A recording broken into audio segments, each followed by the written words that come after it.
This is AMS TV and you are watching AMS English News, and here are today's top stories.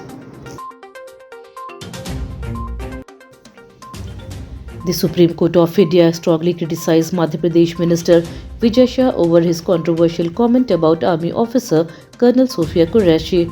During the Friday's hearing, Chief Justice Suryakant questioned the delay in giving prosecution approval and told the state government to follow court orders immediately. The court rejected argument that the minister's statement was misunderstood. Judges said an experienced politician knows how to respectfully praise a women officer. Referring to the SIT report, the court also observed that the minister appears to have a habit of making such comments. The matter has now become a major political controversy in Madhya Pradesh. Congress MLA Vikrant Bhuria staged a protest outside the SP office in Panna on Friday. Hundreds of tribal farmers joined the sit-in against the arrest of villagers linked to the Ken Betwa and Runj project. The protesters said many families may lose their land, forest and home because of the projects. Farmers demanded the immediate release of arrested villagers and proper rehabilitation for affected families. The protests continued for more than 3 hours outside the police office. Demonstrators raised slogans and accused the administration of ignoring tribal rights. Police remained deployed in the area to maintain security and prevent tension.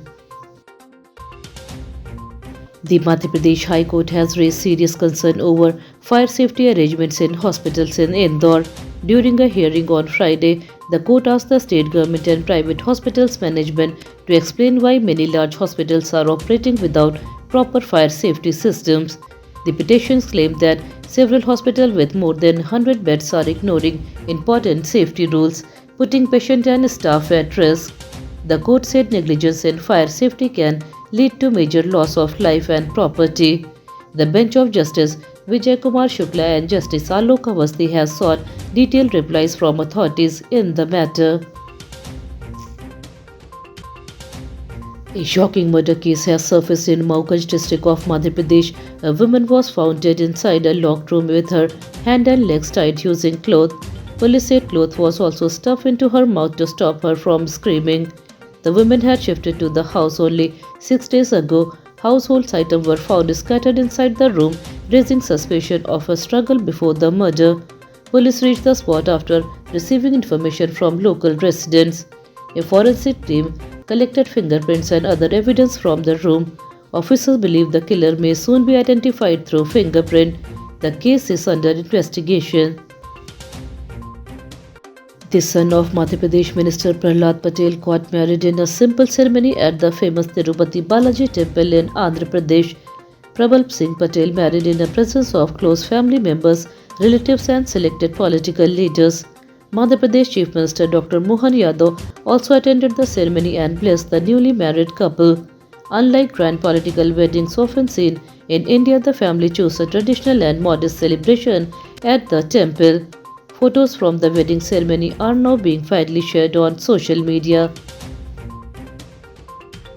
MLA Nirmala Sapre has triggered fresh political debate with a bold statement about development funds. Sapre, who won election on a Congress ticket but has appeared at BJP events, said she is ready to support Congress leader Umang Singhar if he gets Bina declared a district and bring Rs 300 crore for development projects. She said her support depends on who work for the region's growth. Her remarks have intensified political discussion in the state, with both Congress and BJP leader reacting strongly to the statement. The Weather Department has issued a storm and rain alert for 20 districts of Madhya Pradesh. Officials warn people to stay indoors during lightning and strong winds. Citizens have been advised not to stand under trees or near electric poles during storms.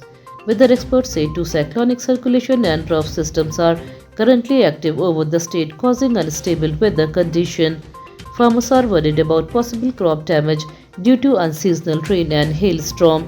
The department said rain and strong winds may continue for the 2 days, while temperatures are expected to rise sharply across the state on May 10th and 11th.